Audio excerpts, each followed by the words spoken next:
Halo Sobat Radar, kembali lagi bersama kami di Radar Jurnalistik, ruang analisis, diskusi, dan aktualisasi realita. Bersama aku, Fiona Astarina. Nah, hari ini kita bakalan ngobrolin soal desain di dalam dunia jurnalistik. Dan kita sapa dulu narasumber keren kita hari ini, ada Bapak Sonde. Halo, selamat pagi Pak. Halo, selamat pagi. Gimana kabarnya hari ini Pak? Alhamdulillah, baik. Alhamdulillah baik ya Pak. Nah sebelum kita ngobrol lebih lanjut soal desain nih Pak, boleh dong perkenalan sama Sobat Radar. Oke, Assalamualaikum warahmatullahi wabarakatuh, Sobat Radar. Nama saya Sonde Martadirija, MSN. Saya dosen di home base-nya di Prodi Ilmu Komunikasi, tapi juga bertugas di eh, S1 Jurnalistik dan juga biasanya di program studi agroteknologi di setiap semester genap. Kira-kira seperti itu. Oke.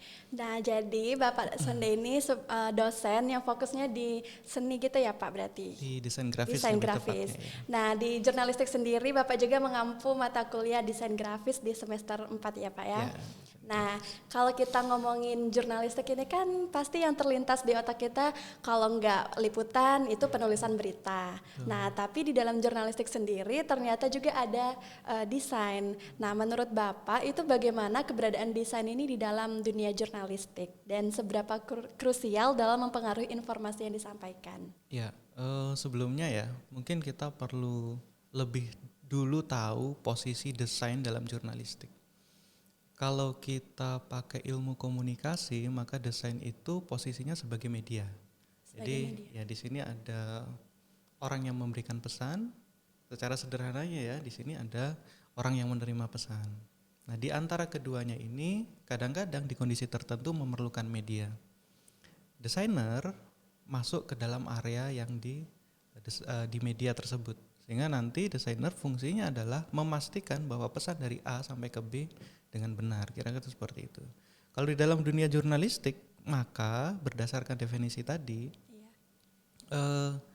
segala macam informasi yang sudah didapatkan dari jurnalis untuk agar sampai dengan baik kepada para pembaca atau audiens gitu ya, maka dia sebaiknya menggunakan konsep desain, kira-kira seperti itu. Karena dengan menggunakan desain, dia justru akan jadi lebih bagus dan lebih jelas. Jadi keberadaan desain di jurnalistik itu sebagai medianya gitu ya Pak? Ya, sebagai media untuk menyampaikan pesan. Menyampaikan Seperti pesan. itu. Oke. Nah, terus kan kita di dalam menyampaikan pesannya melalui desain itu tadi harus lebih menarik dan mudah dipahami. Nah, di dalam praktiknya desain ini kan berbeda ya Pak sama komersil. Karena kalau desain komersil itu dia fokusnya untuk menarik perhatian para konsumen seperti itu. Sedangkan di dunia jurnalistik itu untuk menarik pembaca dalam mendapatkan informasi. Nah, perbedaan mendasar antara desain komersil dan jurnalistik itu bagaimana, Pak? Ya, desain jurnalistik dan komersil ya. Iya. Jadi begini, saya kalau ngejawab mungkin nggak bisa langsung to the point ya. Saya mungkin agak muter-muter dulu nih. Iya, nggak apa-apa. Karena saya juga berdasarkan ilmu, berdasarkan pengalaman ya. Iya. Berdasarkan yang saya alami dan berdasarkan ilmu yang saya punya, bahwa desain itu sebetulnya seperti yang saya bilang tadi adalah media untuk mempermudah agar pesan A sampai kepada si audiens gitu. Nah, perbedaannya tentu ada. Kalau biasanya di komersil, desain itu lebih mementingkan estetika dan pesan, biasanya daya kreativitas dan daya jualnya juga. Sebetulnya kalau kita melihat perbedaan yang secara signifikan nggak terlalu berbeda juga sebetulnya antara desain jurnalistik dengan komersial. Cuman bedanya kalau di jurnalistik dia fokus untuk media penyampai pesan, tapi kalau komersial biasanya dia tujuannya untuk tujuan-tujuan ekonomis. Mungkin akan lebih jelas kalau misalnya dia dikomparakan dengan seni kali. Karena desain bukan seni murni, tapi seni murni ya maksud saya. Ya. Agak lebih jelas kalau misalnya ada desain komersial, desain jurnalistik, terus diversuskan dengan seni murni. Nah itu baru nampak perbedaannya. Tapi kalau jurnalistik dengan komersial Bedanya cuman sebagai media saja sih. Kalau yang satu untuk ekonomis pure, tapi tetap saja dia sebagai media pesan. Tapi kalau yang satu lagi khusus untuk penyampai pesan jurnalistik, hanya itu sih. Oke. Nah, kalau di dalam desain jurnalistik itu juga ada kayak etika-etika juga nggak Pak yang harus Dipenuhi ya. dipenuhi sama desainernya gitu? Iya ya. Ada sih etika ya. Iya. Etika tuh berarti kita boleh nggak menampilkan visual seperti ini Iya, gitu ya. benar. Gitu. Wah kalau itu ya tergantung di mana kita tinggal. Disesuaikan juga dengan konsep-konsep yang dipahami oleh eh, pemberi pesan Pemberi kepada pesan. orang yang menerima pesan. Misalnya seperti ini, kalau tujuannya tentang agamis tentu kita pakai etika-etika agama. Gitu. Kalau misalnya tujuannya untuk sosial, ya etika-etikanya sosial. Seperti itu. Ya umum lah misalnya kalau secara umum jangan sara dan lain sebagainya. Kira-kira seperti itu. Oke, berarti hampir sama-sama etika kepenulisannya gitu ya Pak? Ya, iya ya. Oke. Jadi untuk biar tidak terjadi bias informasi, bagaimana kita menjaga keseimbangan antara desain yang menarik dengan fakta atau informasi yang disampaikan oleh jurnalis. Oh, ya, saya nangkep sih. Mungkin lebih mudahnya pertanyaannya gini ya. Biar desain ini nggak melulu tentang estetik kali ya. Ya, Jadi dia itu desainnya tetap memberikan makna atau memberikan eh, kejelasan bahwa ini nih hanya sebagai media untuk memperjelas pesan dari jurnalis gitu ya. ya benar Pak. Ya, oke. Ya, yang pertama harus disiapkan tentu dari sisi desainernya ya. Harus dari sisi desainernya bahwa dari desainer itu harus tahu bahwa fungsi dia sebetulnya untuk mempermudah pesan A dari ke B. Cukup itu. Jangan sampai dia menambahkan unsur-unsur yang tidak perlu. Misalnya, mentang-mentang desainernya suka warna merah.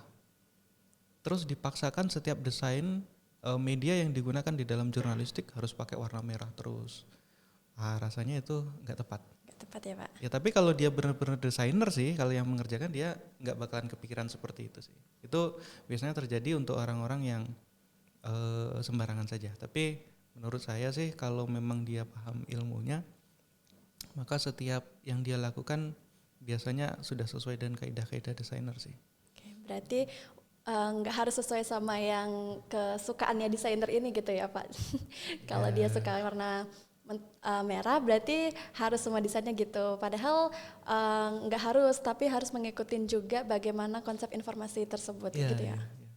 Karena desain itu kan pada intinya berbeda ya dengan seni murni seperti yang saya bilang tadi. Dia tuh seorang desainer harus lebih menekan egoisitasnya bahwa dia harus mementingkan bahwa karyanya itu nanti bisa menjadi media yang tepat.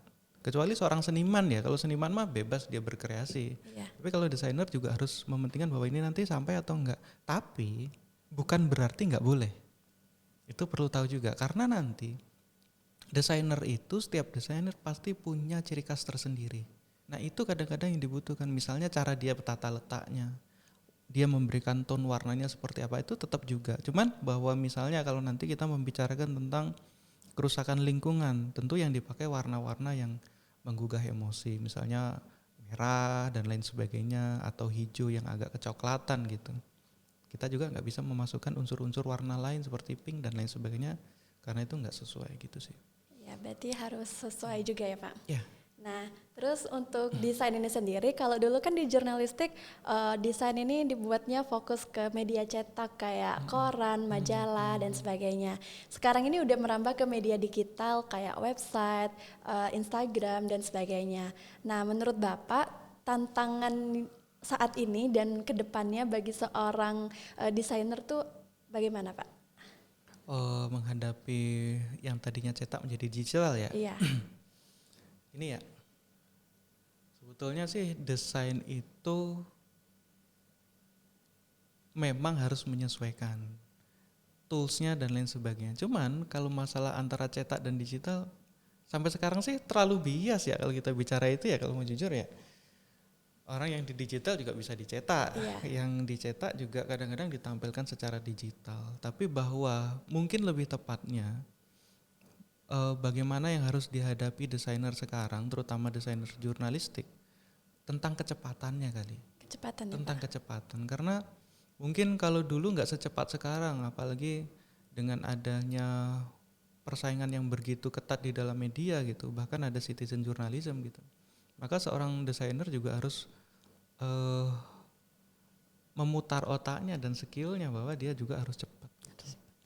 Nah, ngomongin soal kecepatan sama tools nih Pak. Sekarang kan orang banyak menggunakan AI di dalam membuat sebuah desain. Entah itu full menggunakan AI untuk pamfletnya ataupun cuman menambahkan elemen-elemen tertentu. Ya. Itu pandangan Bapak gimana Pak? Saya adalah tipe orang yang tidak menentang AI gitu. Ya. Karena AI bagaimanapun dia membantu kita. Tapi bahwa kita sebagai manusia juga harus bijak menggunakan. Jangan juga nanti dalam penggunaan AI seluruhnya pakai AI. Nggak bisa juga. Karena bagaimanapun juga belum bisa menggantikan manusia. Mungkin suatu saat, tapi untuk saat ini belum bisa. Karena di dalam manusia itu masih ada proses berpikirnya, masih ada proses untuk pemilihan yang tepat. AI mungkin bisa, tapi dia memberikan bantuan agar kecepatan tadi itu yang saya bilang Iya. akan sangat membantu sih. Dan lebih mempermudah. Nah, kalau ininya Pak, secara etikanya itu bagaimana? Kalau sebuah instansi menggunakan AI itu tadi, pamflet yang dibuat dari AI di sosial medianya. Sampai sekarang ya, penggunaan AI belum ada regulasi yang jelas. Asalkan, dia boleh-boleh saja menggunakan asalkan dia mematuhi regulasi yang ada. Maksudnya yang jelas itu yang secara umum ya, tapi mungkin ada regulasi-regulasi tertentu di instansi tertentu itu boleh, atau secara umum juga boleh. Cuman kadang-kadang selain secara regulasi juga ada pandangan dari masyarakat juga yang perlu diperhatikan. Kalau misalnya kita pakai full AI kan ketahuan sekarang tuh. Iya. Itu tuh rasanya nanti akan ada pandangan negatif dari masyarakat bahwa ini kok AI semua ini.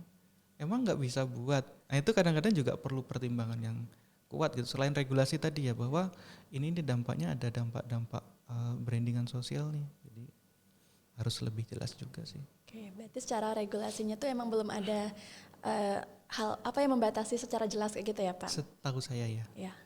Nah, kan gitu ya untuk teman-teman radar jurnalistik bahwa di jurnalistik ini desain itu digunakan sebagai media dan juga penggunaan AI dan tools-tools lainnya yang membantu itu masih diperbolehkan. Ya. Tapi kita harus juga sebagai manusia itu tetap menggunakan imajinasi, kreativitas kita sendiri Ya, dan ya. AI itu sebagai pembantunya, begitu Ya. ya Pak? Ya hampir mirip lah. Sekarang kalau kita tidak memperbolehkan sama sekali gitu, tool seperti Adobe Illustrator, Canva juga menggunakan AI. Itu lebih mempercepat kita, tapi jangan juga seperti tadi itu, jangan juga kita mengorbankan apa yang kita lakukan nanti membuat turun kredibilitas media yang kita buat gitu. Tetap harus pertimbangan itu sih. Baik. Nah, kita kan udah ngobrolin soal desain di jurnalistik nih Pak. Mungkin Bapak ada nggak mau memberikan pesan sama mahasiswa jurnalistik yang saat ini punya minat atau emang sudah terjun di bidang desain untuk hal pertama yang dilakukan sebelum terjun ke dunia pekerjaan nantinya? Ya, setahu saya para mahasiswa sekalian, di dunia jurnalistik itu tidak melulu tentang kepenulisan dan lain sebagainya. Memang ada yang di bagian desain seperti yang saya lakukan dulu gitu. Oleh karena itu silahkan perdalam ilmu desain dengan sekuat-kuatnya gitu ya. Karena saya punya quotes bagus ini dari Cak Nun gitu, bahwa untuk menjadi lotek yang bagus itu, lotek tahu ya? Ya tahu Pak. Untuk menjadi lotek yang bagus itu kita harus benar-benar jadi kacang yang bagus, jadi tomat yang bagus, jadi sayur yang bagus. Biar nanti waktu saat kita dicampurkan menjadi makanan akan menjadi makanannya. Seperti itu juga dalam dunia jurnalistik. Saat kalian memiliki minat dan bakat di bidang desain, maka perdalam itu sehingga nanti waktu terjun di dunia kerja, maka kalian akan menjadi seorang desainer yang membawa warna bagus untuk dimanapun kalian berada gitu. Kira seperti itu. Baik, terima kasih Bapak sudah menyempatkan hadir di Radar Jurnalistik hari ini. Semoga obrolan kita mengenai desain di dalam dunia jurnalistik ini bisa memberikan manfaat kepada teman-teman Radar Jurnalistik. Saya akhiri video kali ini dan jangan lupa untuk nantikan episode selanjutnya. Saya Fian Astarina, pamit undur diri.